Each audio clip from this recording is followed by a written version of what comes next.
In today's video, I am going to talk about the difference between XRD and XPS. Look, this is XRD graph and this is the XPS graph. XRD also use X-ray and XPS also use X-ray.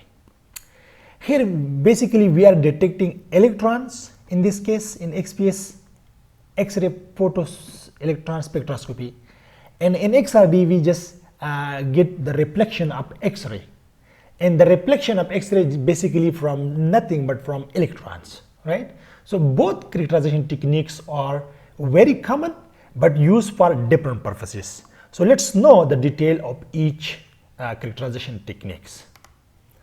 So the combined use of XRD and XPS techniques can be extremely beneficial in the identification of near surface species of any samples. For example, if you want to study any sample near surface species, this is why I explained that both are surface characterization techniques. Okay, X-ray XRD basically identifies crystalline material. This is very important. Crystalline simply means when there is order in a material about 10 micrometer in depth. For instance, in XRD we can characterize a material up to 10 micrometer depth. So this is also very small, right? The following information we can get from XRD, but before this let me clearly define that what are the differences between the XPS and XRD. Then I will go into detail.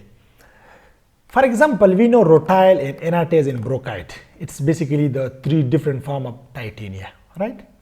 So when you perform XPS spectra, so XPS will give the same spectra for all these rutile, anatase and brochite, because inside these three different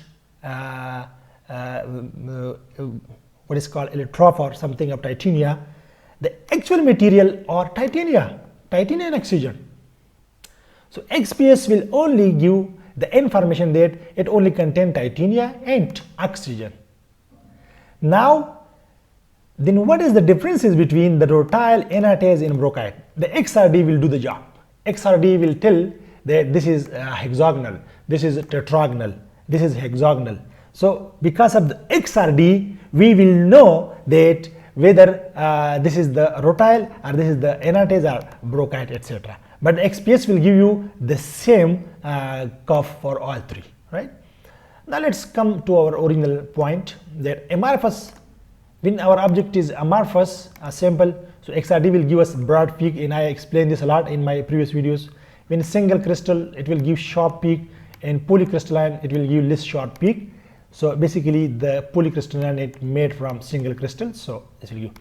Beside this, XRD also give a lot of information about the space group, the lattice parameters and the orientations and the crystallite size, because the Schroeder formula we can use to find the crystallite size. Now let's come to the XPS, where XRD was very old topic, but now XPS. This is basically, this XPS measurements is purely based on photoelectric effect. We bombard X-ray and we just remove electrons. We in X-ray, we out electrons. This is basically on the basis of this. This technique is a powerful surface sensitive technique, because it's not only show the element present, as I explained in titania case, that it will tell us that there is a titania in oxygen. It not only show what element are present, but also shows that what other element are bound to that particular element. This is the key thing. The hard chemistry is here. And I will also make video that EDX also tell us about that which elements are present. But this XPS technique is more powerful than ADX. It's not only showing that the elements are present, but it also shows that what other elements they are bound to. XPS typically analyze sample to a very small thickness, 5 nanometer. So it is a purely surface characterization technique, purely surface. why XPS is so powerful? Let's see this example. If it deal with the 5 nanometer depth, so it is very important to study the pure atomic layers of a material, pure atomic layers, that what is basically happening.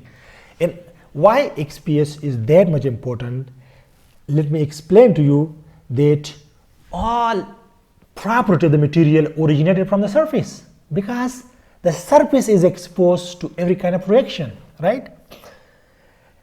The catalysis, you know, the catalysis is also acting at the surface. So if you are talking about to know the catalysis property, so the heterogeneous catalysis, adsorption, what is called absorption, AB, when there is B, so this means that when the material go inside, but adsorption means surface. Like corrosion occur like the oxidation and those kind of thing.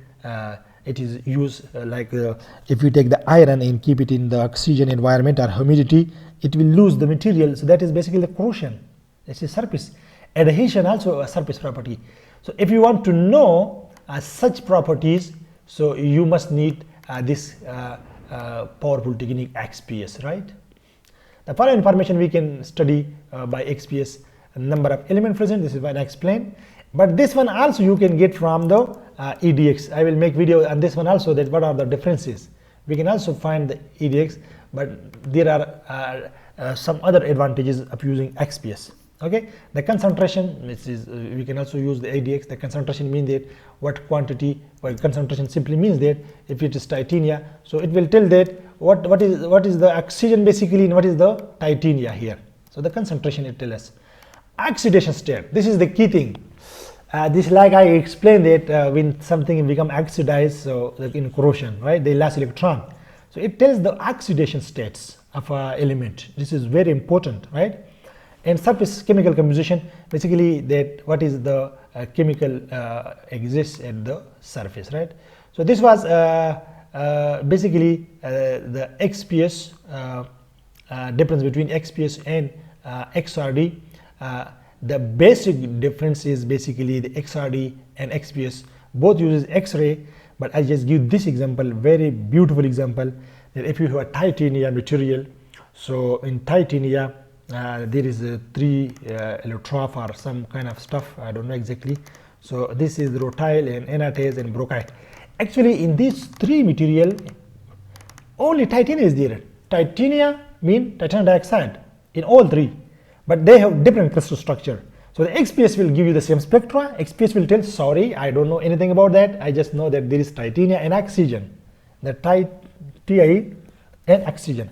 But XRD tells, okay, let me tell you something. Rutile and anatase are tetragonal and brochite are hexagonal shape, right?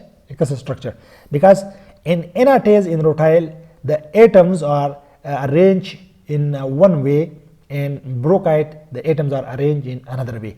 How we know? Because of the reflection of the X-ray from the atoms or from the electrons. So it gives us data, and from that data we say that anatase in these are tetragonal shape and brochite is hexagonal.